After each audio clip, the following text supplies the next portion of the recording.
Ito po ang February edition ng PhilCon Living. Isang monthly financial documentary kung saan ibinabahagi ko sa madlang people ang aming income and expenses kada buwan habang namumuhay ng marangal pero napakasimpleng buhay dito sa Vancouver, British Columbia, Canada. Kaya kung ready ka na, let's do it! Para sa hindi pa nakakaalam, kami po ng aking asawa ay nasa early 60s na, kaya malapit nang mag-retire. Wala na kaming dependents dahil may kanya-kanyang buhay na ang aming tatlong anak, at ang bahay namin ay isang 2-bedroom na condo at may mortgage pang binabayaran. And lastly, namumuhay po kami ng desente pero napakasimpleng lifestyle, at full-time pa kaming nagtatrabaho. So, ito na po ang aming income and expense summary para sa buwan ng Pebrero. Ang aming net household income ay higit $10,500, at syempre, majority dito ay galing sa aming full-time job. Ako ay sumasahod kada 15th at katapusan ng buwan habang si Mrs. ay bi-weekly. Yung dividend income ay galing sa aming investment sa stock market at yung fixed na 1,200 na other income.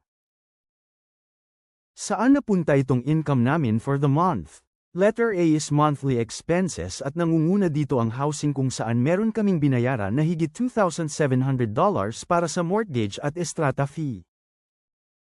Number 2 sa monthly expenses ay transportation na nagkakahalaga ng higit $800. Ito ay para sa gas, repair and maintenance ng aming sasakyan at monthly pass para sa pagsakay sa train at bus. Number 3 sa monthly expenses ay utilities na nagkakahalaga ng higit $573. Ito yung bill namin para sa internet, TV, cellphone, at kasali na rin yung bill namin sa BC Hydro para sa kuryente, tubig, at heater. Ang schedule ng bayaran dito sa BC Hydro ay every other month kaya makikita nyo na wala kaming binayaran sa buwan ng Enero.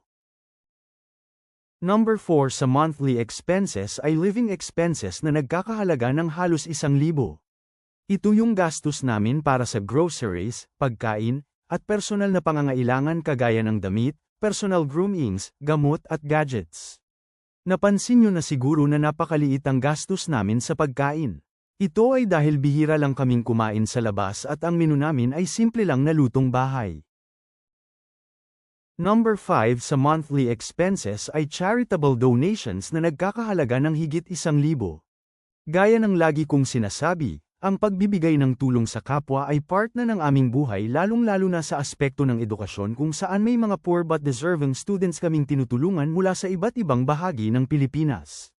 Nagbibigay din kami ng donation sa school at simbahan at nagbibigay din kami ng kaunting tulong sa ilan nating kababayan na wala ng kakayahan na maghanap buhay. At number 6 sa monthly expenses ay insurance, kung saan higit $440 ang binayaran namin para sa buwan ng Pebrero. Importante ang life insurance dito sa Canada dahil libre ang pagpapagamot pero mahal ang bayarin sa funeral homes. Mandatory din dito ang car insurance at kung napansin nyo, mas mahal ang car insurance kaysa life insurance. Meron din kaming home insurance pero annual ang pagbabayad namin dito at ito ay sa buwan ng Marso. Letter B kung saan napupunta ang aming income ay sa savings. Maliit lang na amount pero regular kaming naglalagay sa aming savings account para sa emergency fund. Meron kaming existing na high-yield savings account sa BMO, CIBC, at RBC. Meron din kaming regular na savings account sa TD Bank. Finally, letter C kung saan napupunta ang aming income ay sa investments, at ito ay para sa aming retirement fund. Meron kaming investment under RRSP, TFSA, pension plan, at maliit lang sa regular account dahil ito ay taxable investment.